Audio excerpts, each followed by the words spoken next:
السلام علیکم ورحمۃ اللہ وبرکاتہ۔ بسم اللہ والصلاۃ والسلام علی رسول اللہ۔ امید کرتا ہوں آپ سب دوست احباب بالکل خیریت سے ہوں گے۔ آج آپ احباب سے ایک بڑی خوبصورت اور ہمارے جو اخلاقی لحاظ سے جو ہم پستی کا شکار ہیں اس حوالے سے ایک حدیث مبارکہ آپ احباب کی نظر کرنی ہے۔ حضور پاک صلی اللہ علیہ وآلہ وسلم کی عادت مبارکہ تھی کہ آپ صلی اللہ علیہ وسلم صحابہ کرام کو کسی مسئلے کی اہمیت کو ظاہر کرنے کے لیے کہ ان کو پتہ چلے کہ یہ مسئلہ بڑا اہم ہے، آپ سوال کیا کرتے تھے۔ تو اس کویسچننگ کے ذریعے آپ صلی اللہ علیہ وسلم صحابہ کی توجہ حاصل کرتے تھے۔ تو ایسے ہی موقع پر آپ صلی اللہ علیہ وسلم نے فرمایا صحابہ سے کہ مل مفلس، بتاؤ غریب کون ہے؟ تو صحابہ کرام نے فرمایا المفلس فینا من لا درہم لہ ولا متاع لہ، کہ ہم میں مفلس وہ شخص ہے کہ جس کے پاس درہم نہ ہو، جس کے پاس کوئی سامان نہ ہو، تو وہ شخص مفلس ہے۔ اور ظاہر ہے یہی سوال اگر ہم سے کیا جائے گا یا ہم کسی سے کریں گے تو سننے والا یہی سمجھے گا کہ غریب انسان وہ ہوتا ہے جس کے پاس مال و متاع نہ ہو۔ تو آپ صلی اللہ علیہ وآلہ وسلم نے ارشاد فرمایا کہ میری امت کا حقیقی مفلس وہ شخص ہوگا کہ جو قیامت کے دن اس حالت میں آئے گا کہ اس کے پاس نیکیوں کے انبار ہوں گے، نیکیوں کے پہاڑ ہوں گے، بہت زیادہ نیکیاں اس نے کمائی ہوں گی۔ وہ نماز لے کے آئے گا، وہ روزہ لے کے آئے گا، وہ زکوٰۃ لے کے آئے گا، صدقات و خیرات لے کے آئے گا، لیکن اتنی زیادہ نیکیاں کرنے کے باوجود اس شخص میں خامی کیا ہوگی کہ وہ اخلاق کا اتنا برا ہوگا کہ شتم ھذا، ضرب ھذا، اکل مال ھذا، سفک دم ھذا، کہ وہ اخلاق کا اتنا بدترین شخص ہوگا کہ اس نے کسی کو تو مارا ہوگا، کسی کو گالی دی ہوگی، کسی کا خون بہایا ہوگا، کسی کا مال ضبط کیا ہوگا۔ تو رسول اللہ صلی اللہ علیہ وسلم نے ارشاد فرمایا کہ یہ جتنے لوگوں کو اس نے دنیا میں ستایا ہوگا، جن کی حق تلفی کی ہوگی، یہ سارے لوگ اس کے پاس آ جائیں گے۔ اور ظاہر ہے اللہ کی عدالت ہوگی، وہاں پہ کسی پہ ظلم اور زیادتی نہیں کی جائے گی، تو پھر وہ اپنا حساب لینے کے لیے آئیں گے۔ وہ دنیا میں تو انتقام نہ لے سکے ہوں گے، ہو سکتا ہے یہ پاور میں ہو، یہ طاقتور ہو اور اس سے کوئی انتقام نہ لے سکا ہو، تو اب آخرت میں انتقام کی صورت کیا ہوگی؟ تو اللہ کے رسول صلی اللہ علیہ وسلم نے ارشاد فرمایا کہ اس کی جو نیکیاں ہیں وہ نیکیاں ان حقداروں کو دی جائیں گی۔ جس کو مارا وہ آئے گا اپنا حق لے کے چلا جائے گا، جس کا خون بہایا وہ آئے گا اپنا حق لے کے چلا جائے گا، جس کا مال چھینا وہ آئے گا اپنا حق لے کے چلا جائے گا۔ یوں کرتے کراتے ایک ایسا وقت آئے گا کہ اس کی نیکیاں ختم ہو جائیں گی اور پھر حق لینے والے ابھی باقی رہیں گے، اور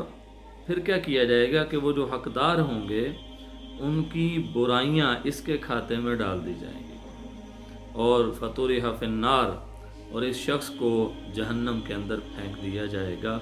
تو اللہ کے رسول صلی اللہ علیہ وسلم نے ارشاد فرمایا یہ شخص میری امت کا حقیقی مفلس انسان ہے کہ بہت زیادہ نیکیاں لے کے گیا قیامت کے دن، لیکن اس کی ساری نیکیاں اس کی بد اخلاقی کی وجہ سے وہ ضائع ہو گئیں۔ تو اس حدیث مبارکہ سے ہمیں پتہ چلا کہ ہم دنیا میں رہتے ہوئے اپنے معاملات کو بالکل صاف اور شفاف رکھیں۔ اگر ہماری طرف سے کسی کے ساتھ زیادتی ہو جاتی ہے اور وہ زیادتی وہ معافی بھی ہمیں مانگنی پڑتی ہے تو اس میں کوئی ہچکچاہٹ نہیں ہونی چاہیے۔ ایک بڑا خوبصورت واقعہ ہے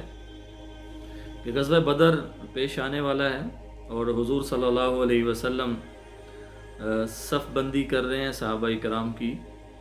تو آپ کے ہاتھ میں ایک تیر تھا اور اس تیر سے آپ صلی اللہ علیہ وسلم صف بندی فرما رہے تھے۔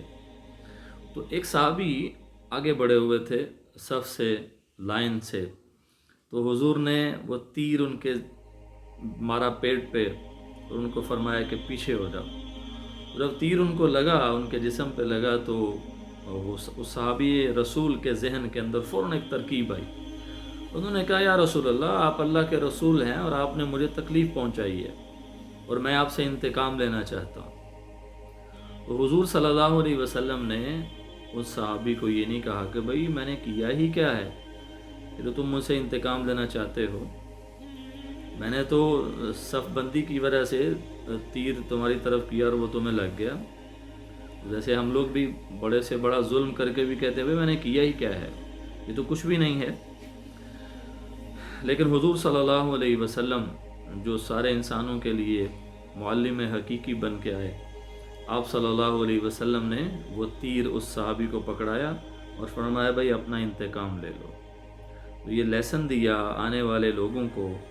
کہ اگر اتنا سا بھی کسی پر ظلم ہو جائے تو پھر اس کی دنیا کے اندر ہی تلافی کرنے کی کوشش کی جائے۔ وہ پھر صحابی رسول نے تیر پکڑا، اور وہ صحابی جو تھے انہوں نے صرف تہمت باندھا ہوا تھا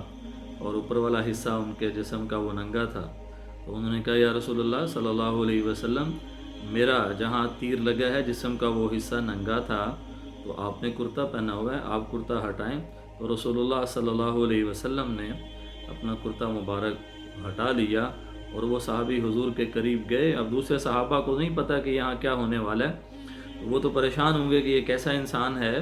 کہ اللہ کے رسول سے انتقام لے رہا ہے۔ تو وہ صحابی جو تھے وہ آگے بڑھے اور بجائے حضور صلی اللہ علیہ وسلم کو تیر مارنے کے وہ آپ صلی اللہ علیہ وسلم سے لپٹ گئے اور آپ کے جسم مبارک کو چومنا شروع کر دیا اور فرمایا کہ یہ سارا ہیلا میں نے اس لیے کیا ہے تاکہ میں جنگ کے لیے جا رہا ہوں تو ہو سکتا ہے کہ واپسی نہ ہو، تو میں آپ کے انتہائی قریب آنا چاہتا تھا، آپ کے جسم کو جو ہے وہ لمس، جسم مبارک کا لمس حاصل کرنا چاہتا تھا، اس وجہ سے میں نے یہ سب کیا۔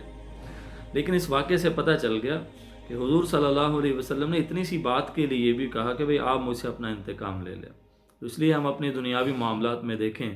کہیں اگر ہماری طرف سے کسی کے اوپر ظلم اور زیادتی ہوتی ہے تو دنیا کے اندر ہی اس کی تلافی کر لیں، کیونکہ قیامت کے دن تلافی بہت مشکل ہوگا، اور یہ مشکل کام کے ساتھ ساتھ یہ ہماری نیکیوں کو بھی ضائع کر دے گا اگر کچھ نیکیاں ہم بچا کے لے گئے، ورنہ تو ہم لوگ ادھر نیکی کرتے ہیں، ادھر غیبت اور چغلی کے ذریعے ہم اپنی نیکی ضائع کر دیتے ہیں۔ تو جو نیکیاں ہم بچا کے لے کے چلے گئے وہ نیکیاں بھی ہماری بد اخلاقی کی نظر ہو جائیں گی۔ تو اس لیے ہمیشہ اپنے اخلاق کو درست رکھیں، اپنے ہاتھ اور زبان سے کسی مسلمان کو تکلیف نہ پہنچائیں، یہی ایک حقیقی مسلمان کی پہچان ہے۔ اللہ تعالی ہم سب کو